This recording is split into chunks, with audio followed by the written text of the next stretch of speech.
नमस्कार, मी डॉक्टर निखिल पानसरे. मी robotic joint replacement व sports injury आणि ऑर्थ्रोस्कोपी सर्जन म्हणून मणिपाल हॉस्पिटल खराडी पुणे येथे कार्यरत आहे. आज आपण ऑस्टिओपोरोसिस म्हणजेच हाडांची ठिसूळता व त्याचा सांध्यांवर होणारा परिणाम यावर बोलणार आहोत. हाडांमधील कॅल्शियमचे प्रमाण कमी होणे व हाडे कमकुवत होऊन त्याचा ठिसूळपणा वाढणे याला ऑस्टिओपोरोसिस म्हणले जाते. ऑस्टिओपोरोसिसमुळे इझी फ्रॅक्चर्स होणे, लगतच्या सांध्यांमध्ये लवकरच म्हणजे सांध्यांची झीज होणे ही शक्यता उद्भवते. याची काही मुख्यत्वे कारणे आहेत. सर्वात मुख्य कारण म्हणजे वाढते वय. वयाच्या 50 नंतर साधारणतः नैसर्गिकरित्या हाडांमध्ये कमकुवतता येण्यास सुरुवात होते. स्त्रियांमध्ये जनरली मेनोपॉज नंतर म्हणजे मासिक पाळी गेल्यानंतर नैसर्गिकरित्या हाडे कमकुवत होण्यास सुरुवात होते.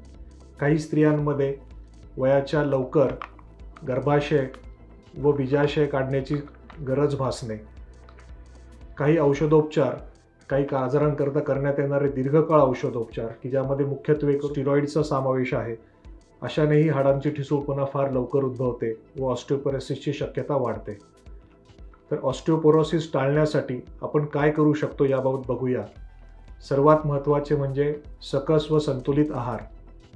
यामध्ये कार्बोनेटेड ड्रिंक्सचा वापर टाळणे, धूम्रपान व मद्यपान टाळणे या गोष्टी नक्कीच फायद्याच्या ठरू शकतात. आहारामध्ये दूध व दुग्धजन्य पदार्थांचा समावेश असणे, नाचणीचे पापड, बिस्किट यांचा समावेश असणे नक्कीच उपयुक्त ठरू शकते. नियमित व्यायाम करणे, ज्यासाठी आपण आपल्या फिजिओथेरपिस्टची मदत घेऊ शकतो. आपल्याला असणारा विशिष्ट सांध्याचा व मणक्याचा त्रास हा फिजिओथेरपिस्टना सांगून त्याप्रमाणे व्यायाम आपण ठरवून घेऊ शकतो व ते नियमितपणे घरी चालू ठेवू शकतो. कॅल्शियम व व्हिटॅमिन डीचे सप्लिमेंट्स 50 नंतर आपल्या डॉक्टरांच्या सल्ल्याने नियमितप्रमाणे चालू ठेवणे ही फायद्याचे ठरू शकते.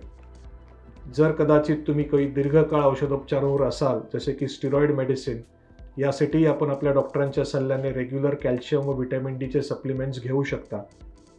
वरील सर्व गोष्टी फॉलो करून आपण आपल्या हाडांची व सांध्यांची काळजी घेऊ शकतो व एक सुदृढ आयुष्य जगू शकतो. धन्यवाद.